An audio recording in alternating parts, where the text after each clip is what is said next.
Hi friends, आप सबका प्रणाम।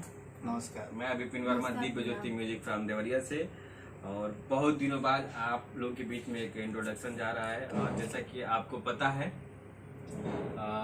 ये इनको तो जानते ही हैं, शशि शर्मा हैं। ये हमारे गायक हैं विनय राजा जी। इन लोगों से आप लोग रूबरू रहे हैं। और ये है आज के मेहमान हमारे अलका जी, अलका यादव सिंगर, बहुत अच्छी सिंगर है। कुछ गाने इनके आप लोगों ने हमारे चैनल पे देखे हैं। और आज अलका जी का दिव्य ज्योति म्यूजिक में एग्रीमेंट हुआ है, ठीक है। तो ये है इनका अलका जी का एग्रीमेंट पेपर। ये इनका आज एग्रीमेंट हुआ है। आज से जय हो जय हो। आज से अलका जी का भी कंटिन्यू सॉन्ग आप लोग को सुनने को मिलेगा, जैसे बाकी हमारे सिंगरों का मिलता है। आप लोग बाकी सिंगरों की तरह इनके पे भी प्यार दुलार बनाइए, ताकि ये कंटिन्यू। अभी इनका 1 साल का एग्रीमेंट किया जा रहा है। जैसे आप लोग सपोर्ट अच्छे से कीजिएगा, मार्केट बनेगा तो इनका भी 5 साल का एग्रीमेंट बढ़ा के किया जाएगा। और चलिए एक दो बातें अलका जी से पूछ लेते हैं कि आप बताएंगे कुछ एग्रीमेंट के बारे में। एग्रीमेंट के बारे में हो और क्या हम बताएंगे। मतलब कि आज मैं दिव्य ज्योति म्यूजिक में अपना एग्रीमेंट दी हूँ 1 साल के लिए। अगर जो ज़्यादा कुछ मेरे को अच्छा लगेगा तो मैं एग्रीमेंट बढ़ा भी सकती हूँ। ठीक है। ज़्यादा कुछ नहीं। हाँ, बाकी आप लोग गाना सुनिए, प्यार दुलार दीजिए। मैंने आपसे कहा ही कि जैसे अगर अच्छा इनको लगेगा कि यहाँ पे सपोर्ट अच्छा हो रहा है तो इनका एग्रीमेंट बढ़ा के 5 साल का किया जाएगा। चलिए आज फिलहाल इनसे कुछ सुनते भी हैं, कुछ लाइव सुनते हैं कि क्या ये गाती हैं। लीजिए माइक वहाँ से जरूर कीजिए। Hello hello hello. कम करो थोड़ा। चलिए वहीं से सुना पारा देसी वाला, सुना पारा देसी वाला, हमके नहीं ढीली देवरा तुरी।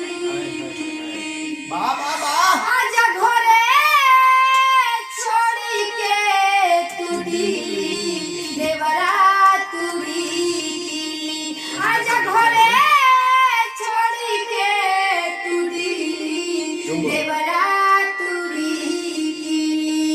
सुन पाना देसी वाला हो, सुन पाना देसी वाला, हमके नहीं ढीली देवरा तुरी। आजा घरे छोड़ी के तुरी देवरा तुरी। अचके में हमारा के धरे कावरिया, डोरे ओकरा रहिले हम घर के भितरिया, घर के भितरिया।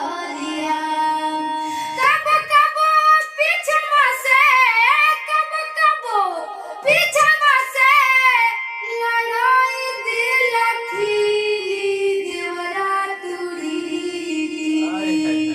आजा घरे छोड़ी के तुरी देवरा तुरी। आजा घरे छोड़ी के तुरी देवरा तुरी।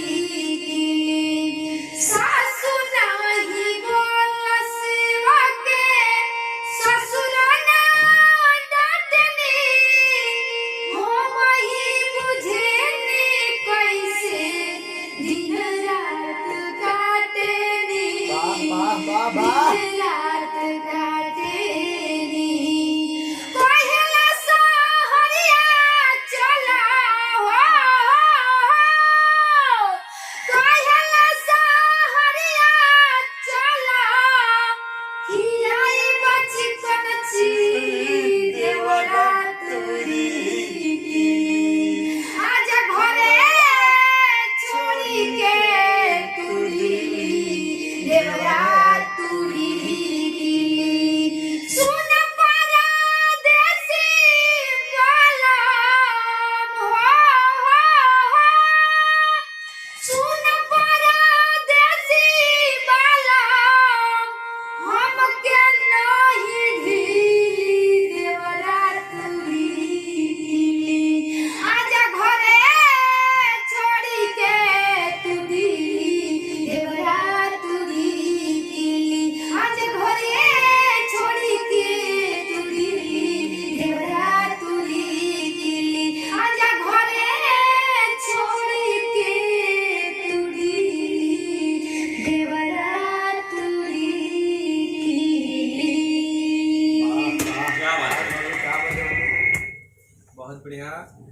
ये आज इनका एक लाइव सॉन्ग था जो बहुत ही अच्छा सॉन्ग है और आप लोग सुनिएगा और आप कंटिन्यू इनका सिंगल डुएट सॉन्ग आप लोग को मिलेगा और प्यार द्वारा आप लोग ऐसे बना रहे।